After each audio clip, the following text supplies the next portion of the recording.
안녕하세요. 송쌤입니다. 자, 이번 시간에는 제가 이제 통역사라는 직업을 가지고 왔는데요. 이 통역사라는 직업은 제가 이제 개인적인 느낌으로는, 개인적인 바람으로는 여러분들이 이 통역사에 대해서 좀 관심을 가지고 많은 노력이 필요합니다. 많은 노력과 어려움이 되지만 여러분들이 요거에 좀 관심을 가지고 좀 내가 해보고자 하는 학생이 좀 많이 생겼으면 하는 바람에서 좀 가지고 왔어요. 자, 왜 그런지 제가 한번 설명을 드릴게요. 자, 통역사를 선택한 이유는 세계화 국제화 시대에 이 통역사는 꼭 필요한 직업이죠. 그렇죠? 특히 우리나라는 수출 위주의 제조업 분야가 훨씬 더 발달돼 있고, 그리고 우리가 나름의 이제 선진국 대열에 합류함으로써 국제사회에서 중추적인 역할을 하려고 하기 때문에 외국과 교류가 많잖아요. 그래서 이 상황에서 통역사는 반드시 필요한 직업 중에 하나고요. 두 번째는 부단한 노력을 통해 노력은 해야 됩니다. 많은 노력을 해야 되지만 큰 보람을 느낄 수 있는 직업입니다. 그래서 제가 가져왔고요. 세 번째는 인문 분야, 특히 언어 분야의 꽃이라고 할 수 있죠. 너 뭐 영어 영문학과든 뭐 불어 불문학과든 이런 과들 있잖아요. 문과대학 과들 있잖아요. 거기 왜 가니? 라고 하면 내가 자신 있게 대답할 수 있는 분야 중에 하나가 바로 통역입니다.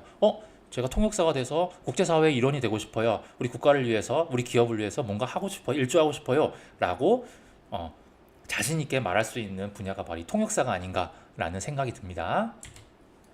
통역사라는 거는 뭐 개념은 쉬워요. 그렇죠? 말로 표현된 어구를 한 언어에서 다른 언어로 바꾸어 전달하는 전문가다. 이 다른 언어가 바로 이제 한국어가 될 테고요. 그렇죠? 여러분들이 우리나라 통역사가 된다면 이 한 언어는 뭐 영어일 수도 있고 뭐 불어일 수도 있고 뭐 등등등 세계 각지의 언어겠죠. 이렇게 하는 전문가다라고 보시면 됩니다.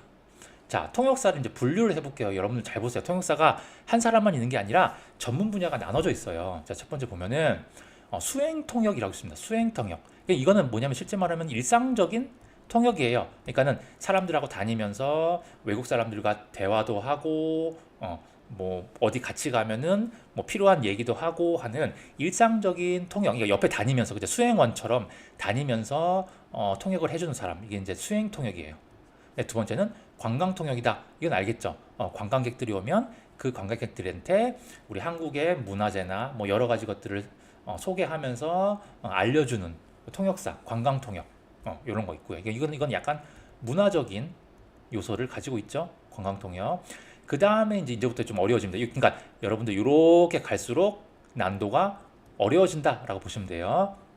다음에 전문 통역이 있는데 전문 통역 안에는 뭐 의료 통역, 법률 통역, IT 통역 뭐 등등 되게 많습니다. 그러니까 의료 분야, 법률 분야, IT 분야 뭐 다른 영역 분야가 있겠죠. 이런 분야와 관련된 회사나 아니면 국가 기관이나 이런 사람들이 외국 사람하고 통역할 때는 이럴 때는 뭐가 필요해요? 전문 용어들이 되게 많이 나오겠죠. 그러면 이 전문 용어에 대해서 또 이 전문 용어의 개념이나 이 원리에 대해서 잘 알고 있어야지만 통역이 잘 될 거 아니에요. 그렇죠? 그래서 이런 통역을 하기 위해서는 이러한 전문 지식도 플러스 알파로 가지고 있어야 된다라는 걸 말씀드리기 위해서 전문 통역 이렇게 있어요. 요게 중요하겠죠. 이것도 중요하고요. 그 다음에 회의 통역 있어요. 요게 바로 여러분들 통역의 꽃이라고 불립니다. 통역 꽃. 자, 이 뭐냐면은 이 회의 통역은 쉽게 말하면 이런 거예요. 국제회의.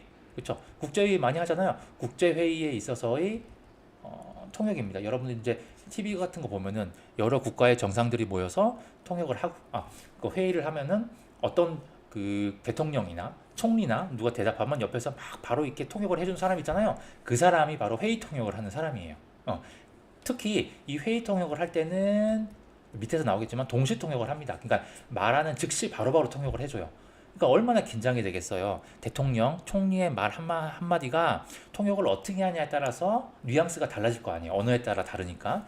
그러니까 대단히 중요한 통역이겠죠. 그래서 이제 이게 제일 어렵습니다. 제일 어렵고 제일 하기를 원하고 통역에 이렇게 피라미드가 있다면 제일 위에 고난도의 통역이라고 보시면 돼요. 이렇게 회의 통역이 있어요. 그러니까 이런 통역들이 있고요. 종류로는 그 다음에 이제 통역의 유형으로는 동시 통역. 제가 말씀드렸지만 이거는 말하는 즉시 바로 통역을 해주는 거. 이거 많이 보셨죠? 이 두 번째 순차 통역은 말이 끝나면 통역을 해주는 거. 그쵸? 이제 보통 한 5분에서 5분에서 10분 사이에 합니다. 그래서 5분에서 10분 정도 얘기하면 딱 끝나면 바로 통역을 해주고 또 기다렸다가 5분, 10분 지나면 통역을 해주고 이렇게 합니다. 여기서 이렇게 통역에도 차이를 보입니다. 자, 그 다음에 볼게요. 자, 그러면 통역사가 되기 위해서는 뭐가 필요한가? 자격이 필요한가? 자격증이나 면허증이 필요한가? 라고 물어보신다면 no, 없습니다. 자격증이나 면허증은 없어요. 특별한 자격증이 필요한 건 아니에요. 그렇지만 암묵적으로 이 통역의 세계에서는 필요한 요건이 있는데 바로 무슨 요건이냐면 요거예요. 요거. 그러니까는 대학에 설치된 통번역 대학원을 졸업한 사람한테 한해서 통역사라는 자격을 인정하고 있습니다. 그래서 이 통번역 대학원은 입학하기도 힘들고요. 그 다음에 졸업하기도 힘듭니다. 보통 대학원이나 대학들은 뭐 입학은 그렇다 쳐도 졸업은 되게 쉬운데 이 통번역 대학원은 입학도 힘들고요. 경쟁률 셉니다. 힘들고 졸업도 되게 빡셉니다.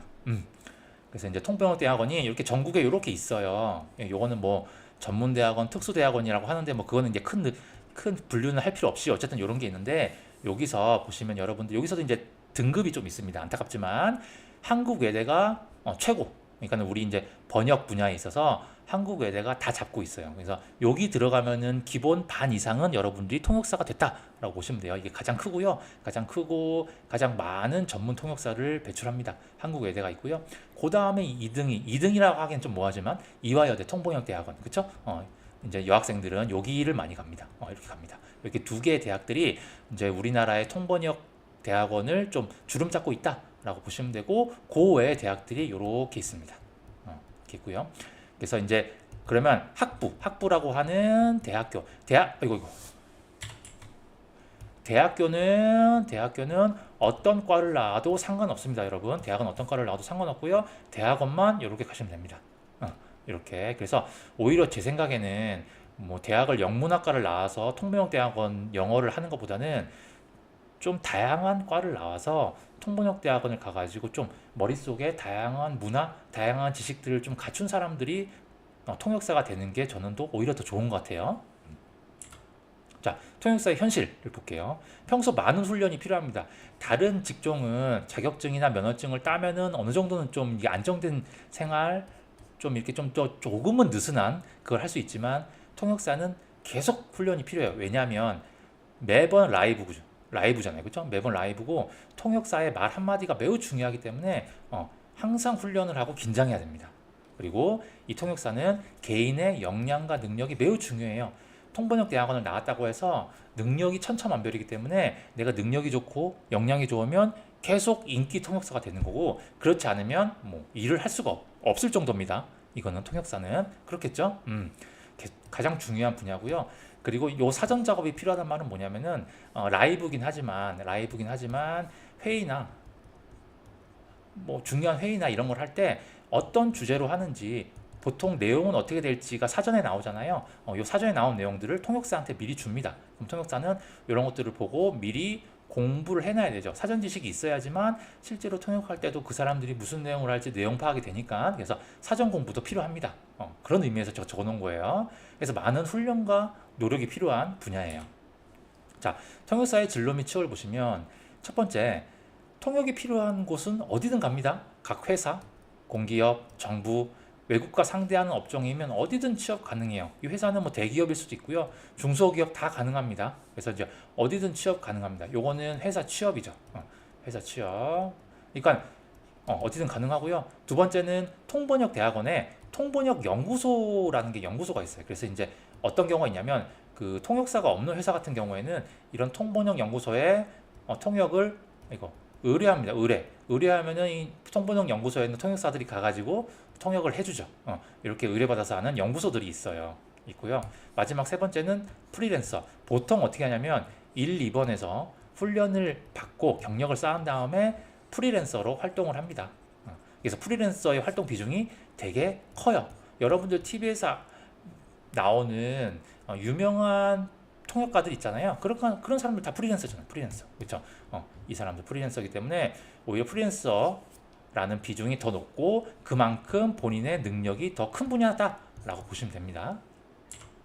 자, 통역사의 장단점을 볼게요. 장점은 다양한 영역, 그쵸?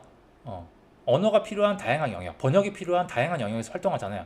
분야가 어디든 이게 제조업 분야일 수도 있고 국제 회의일 수도 있고 뭐 여러 가지 친목일 수도 있고 관광일 수도 있고 그쵸? 그 다음에 항상 외국 사람, 외국 문화와 접촉하고요. 그 다음에 외국에 나가는 일도 다반사일 거 아니에요, 그쵸? 회의를 하고 거래를 하려면 그래서 외국 문화, 외국 사람과 항상 접촉을 하기 때문에 이게 이제 장점.